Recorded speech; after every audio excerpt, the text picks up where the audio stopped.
Assalamualaikum teman-teman, seperti biasa sebelum mulai Mimin mendoakan semoga teman-teman semua selalu dalam keadaan sehat walafiat.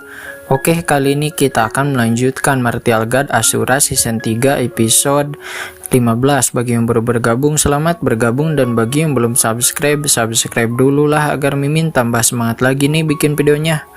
Oke, kalau sudah kita langsung masuk ke isi ceritanya. Yang ada di pikiran mereka sekarang adalah melarikan diri. Jika Cupeng berani menghabisi patria keluarga Ma, maka siapa yang tahu apakah mereka akan menjadi korban berikutnya. Namun tepat ketika mereka berbalik untuk melarikan diri, tiba-tiba, wow, boom, raungan naga mengguncang langit. Semua orang pun mendongak dan wajah mereka langsung berubah pucat karena terlihat saat ini seekor naga azur raksasa turun dari langit menghalangi jalan mereka.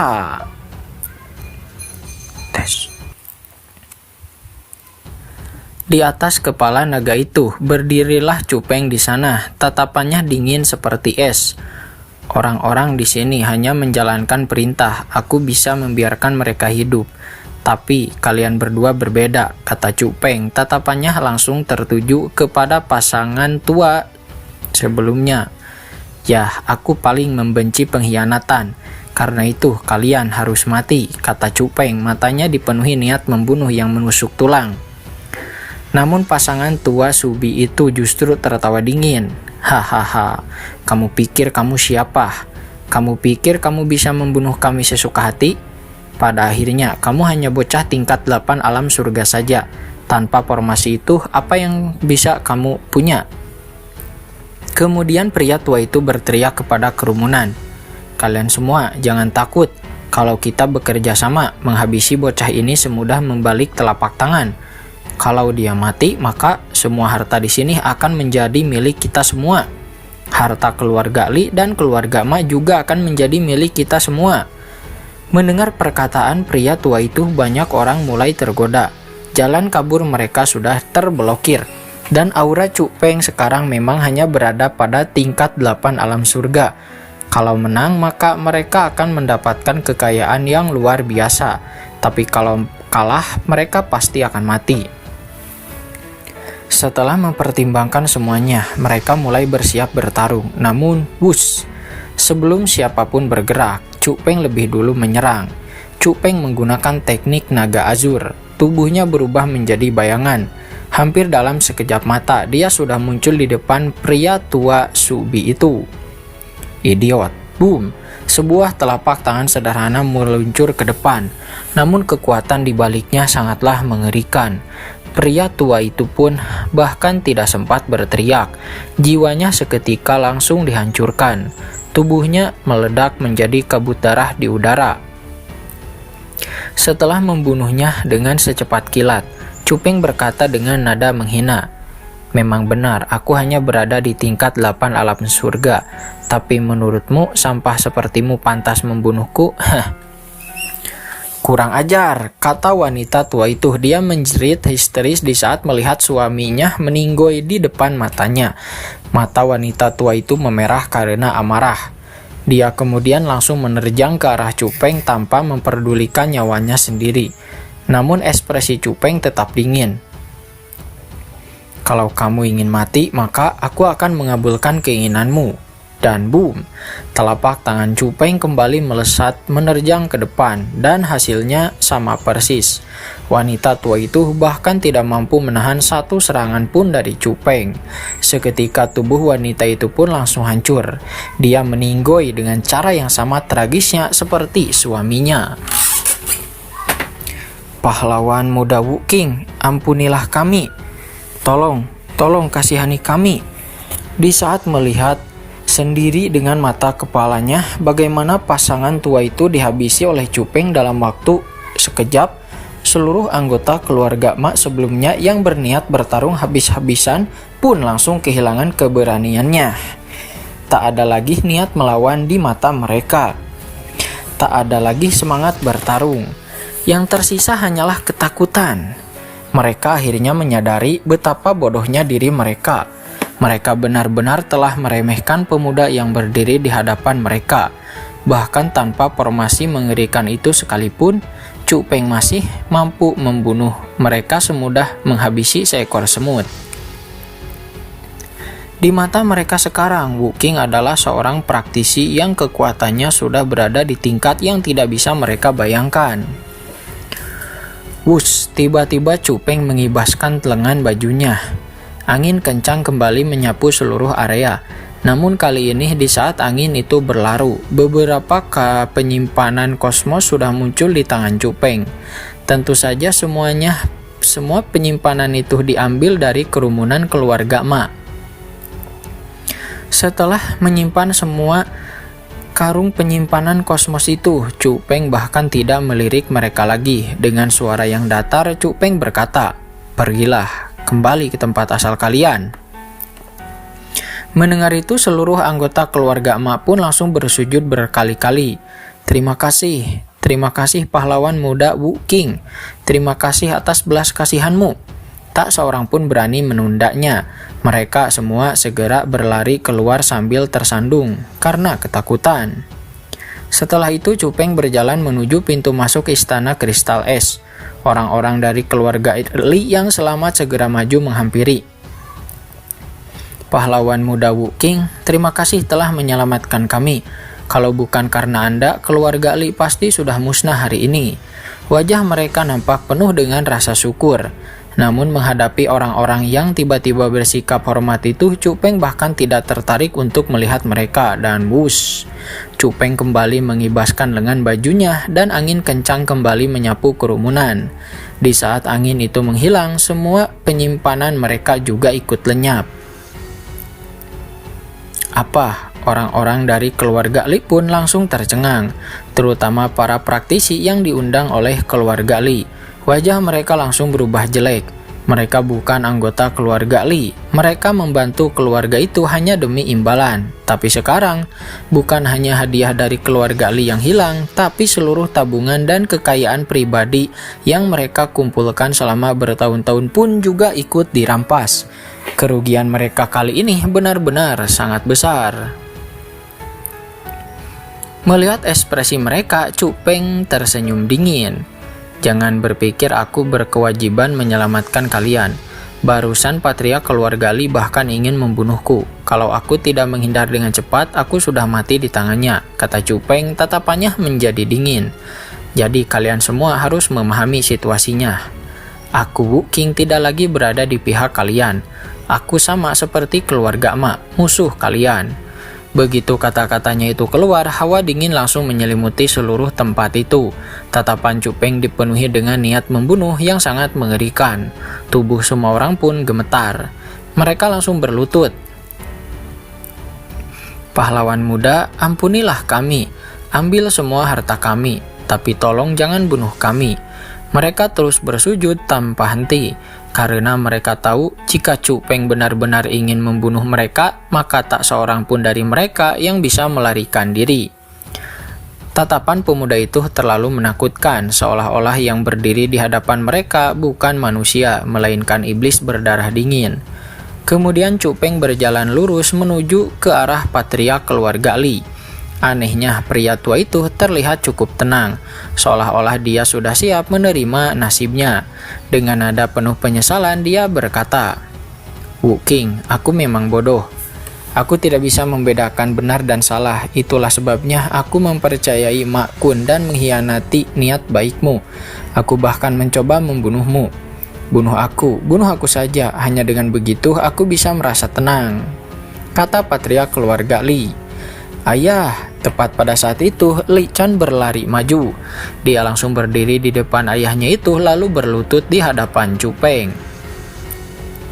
"Wu Qing, kumohon jangan bunuh ayahku.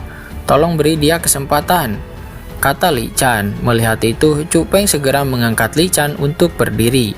"Nona besar, bangunlah." Lalu dia memandang patria keluarga Li. "Secara logika, aku memang harus menghabisimu. Karena saat kamu mencoba membunuhku sebelumnya, dosamu itu sudah layak untuk dihukum mati." Mendengar itu, patria keluarga Li menundukkan kepalanya. Namun sesaat kemudian Cupeng melanjutkan, "Tapi hari ini aku tidak akan membunuhmu. Bukan karena aku mengasihanimu, melainkan karena kamu memiliki seorang putri yang baik." Mendengar itu, mata Li Chan pun langsung memerah. Setelah mengatakan hal tersebut, Chu Peng menatap Li Chan dan berkata, "Nona besar, benda yang ditemukan di tempat ini sudah kugunakan. Aku akan membawanya pergi. Namun karena tempat ini telah dijaga oleh keluarga Li selama bertahun-tahun, anggap saja aku meminjamnya. Di masa depan, Wu Qing akan membalasnya dengan nilai yang setara," kata Chu Peng. Setelah selesai berbicara, Chu Peng melompat ke udara. Dia berdiri di atas kepala naga azur itu. Tanpa menoleh ke belakang lagi, Chu Peng pun langsung pergi. Setelah Chu Peng menghilang dari pandangan, seluruh anggota keluarga Li akhirnya bisa menghela napas lega, seolah-olah sebuah gunung besar telah terangkat dari pundak mereka. Mereka pun segera memasuki istana kristal es itu untuk merawat para orang yang terluka. Namun patriark keluarga Li dan Li Chan masih berdiri di tempat. Mereka menatap ke arah kepergian Chu Peng untuk waktu yang sangat lama. Tidak satu kata pun keluar dari mulut mereka. Chu Peng memang meninggalkan lapisan spiritual itu, namun dia belum meninggalkan gunung ini. Di tangannya juga terdapat telur kristal es. Di saat memegang benda itu, dia bisa merasakan energi luar biasa yang terkandung di dalamnya. Kekuatan tempurnya mungkin hanya setara dengan seorang Martial Lord peringkat 1, namun energi spiritual yang tersimpan di dalamnya jauh melampaui kekuatan Martial Lord biasa. "Ini benar-benar sebuah harta spiritual yang langka," kata Chu Peng. Dia menjadi tidak sabar lagi. Chu Peng segera menemukan sebuah tempat tersembunyi dan Chu Peng mulai menyempurnakan telur kristal es tersebut. Telur itu telah mengumpulkan energi selama lebih dari 500 tahun. Kini tidak ada lagi yang mengancamnya. Ditambah lagi setelah menjadi spiritualis dunia jubah ungu, kemampuan Chu Peng dalam menyerap energi juga meningkat pesat. Karena itu, hanya dalam waktu 2 jam, telur kristal es yang telah hidup selama 500 tahun itu pun berhasil disempurnakan sepenuhnya oleh Chu Peng dan boom. Di saat energi terakhir masuk ke tubuhnya, aura Chu Peng langsung melonjak. Kekuatan surgawi di tubuhnya mengalami perubahan yang besar. Dia berhasil menerobos dari tingkat ke-5 menuju tingkat ke-6 alam surga. Jika menggunakan 3 sambaran petir miliknya, kekuatan tempurnya bahkan bisa mencapai tingkat ke-9 alam surga. Hanya tinggal selangkah lagi sebelum memasuki ranah Martial Lord. Kurang dari 1 tahun telah berlalu sejak Jiling dibawa pergi, namun dalam waktu sesingkat itu, kultivasi Chu Peng telah meningkat dari tingkat 8 alam mendalam hingga sekarang mencapai tingkat ke-6 alam surga. Kecepatan kultivasi seperti itu benar-benar sangat mengerikan. Meskipun berhasil menerobos, Chu Peng justru menghela napas dalam. "Semakin tinggi kultivasiku, semakin mengerikan sumber daya yang kubutuhkan. Telur kristal es yang mengumpulkan energi selama 500 tahun hanya cukup untuk membantuku naik 1 peringkat. Kalau aku hanya mengandalkan manik-manik surga biasa, lalu berapa banyak yang harus kukumpulkan untuk menerobos?" kata Chu Peng. Memikirkan hal itu, Chu Peng merasa sedikit putus asa. Setelah menggunakan formasi asal, ditambah putra magma, dan sekarang ditambah telur kristal es untuk menerobos beberapa kali berturut-turut, Chu Peng semakin memahami satu kenyataan, bahwa sumber daya kultivasi yang dibutuhkan dirinya itu sudah berada di tingkat yang sangat menakutkan. Jika bukan karena berbagai harta langka itu hanya mengandalkan sumber daya biasa, mungkin Chu Peng tidak akan pernah cukup bahkan dalam jumlah yang sangat besar. Namun di saat Chu Peng sedang memikirkan hal tersebut, suara Egi tiba-tiba terdengar. "Itu sudah cukup bagus, jangan terlalu serakah. Setidaknya sekarang kamu jauh lebih kuat dari sebelumnya," kata Egi. Mendengar suara Egi, Chu Peng hanya tersenyum tipis. Itu adalah makhluk spiritual yang telah mengumpulkan energi selama lebih dari 500 tahun. Namun itu hanya cukup membuatku naik 1 peringkat. Kalau yang kubutuhkan adalah manik-manik surga, aku bahkan tidak berani membayangkan berapa banyak yang harus kukumpulkan untuk menerobos tingkat ke-6 alam surga. Chu Peng menghela napas panjang. Semakin tinggi kultivasinya, semakin besar pula sumber daya yang dibutuhkannya. Meskipun sejak awal Cupeng sudah menyadari hal itu, namun di saat benar-benar menghadapinya secara langsung, Cupeng tetap merasa tertekan dan tidak berdaya.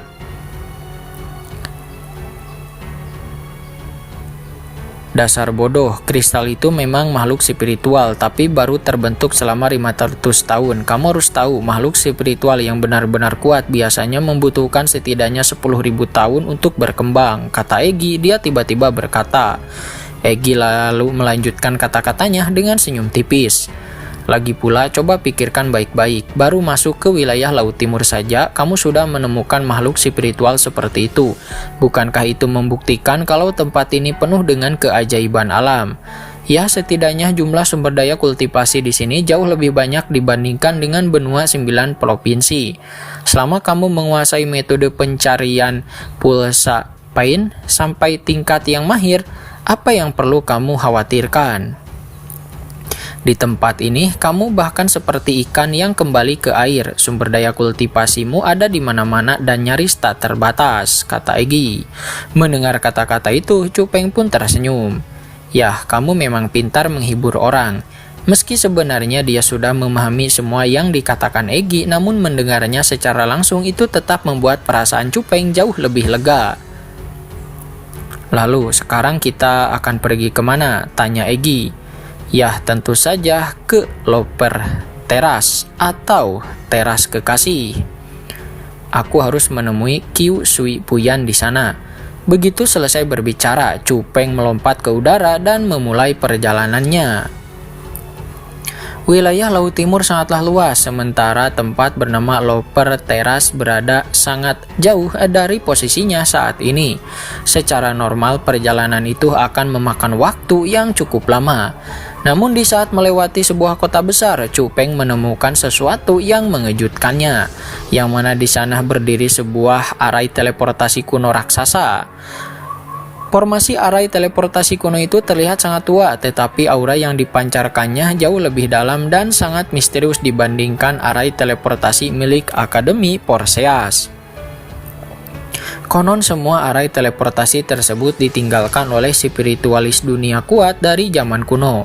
Baik jarak teleportasi maupun jumlah orang yang bisa dipindahkan berada pada tingkat yang sangat tinggi. Sayangnya, seluruh arai teleportasi kuno itu berada di bawah kendali dari Kepulauan Eksekusi Abadi. Siapapun yang ingin menggunakan arai teleportasi tersebut harus membayar biaya yang sangat mahal. Dan semakin jauh tujuan teleportasi, maka semakin besar pula biayanya. Bahkan banyak kultivator biasa pun tidak akan mampu membayar harga sebesar itu. Kalaupun mampu, mereka tetap enggan menghabiskan kekayaan hanya untuk biaya perjalanan. Dan hanya klan-klan besar dan juga para keluarga bangsawan yang sanggup menggunakannya secara rutin. Untungnya Cupeng berbeda. Saat ini Cupeng memiliki cukup banyak manik-manik surga. Karena benda itu tidak terlalu membantu kultivasinya lagi, maka Cupeng pun menggunakannya sebagai biaya perjalanan. Itu bukanlah masalah besar. Dengan bantuan arai teleportasi kuno itu, waktu perjalanan Cupeng pun berkurang drastis. Dalam beberapa hari, Cupeng telah berhasil tiba di Loper Teras. Jika terbang sendiri, mungkin perjalanan itu membutuhkan waktu puluhan kali lebih lama.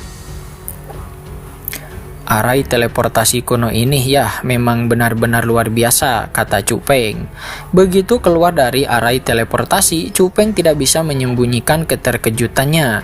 Dalam waktu beberapa hari saja, Cupeng telah melintasi daratan dan lautan yang tak terhitung jumlahnya.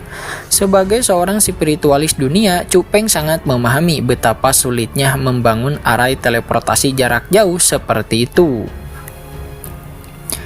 Egy, menurutmu spiritualis dunia macam apa yang mampu menciptakan formasi teleportasi sehebat ini? Tanya Cupeng. Egy pun berpikir sejenak dan lalu menjawab. Menurut perkiraanku, arai teleportasi ini awalnya dibuat oleh spiritualis dunia jubah kerajaan. Tapi karena sudah terlalu lama berlalu, banyak bagian yang sudah rusak. Untuk terus digunakan, arai ini harus diperbaiki secara berkala oleh spiritualis dunia jubah emas. Itulah sebabnya kepulauan eksekusi abadi ini berani memungut biaya mahal.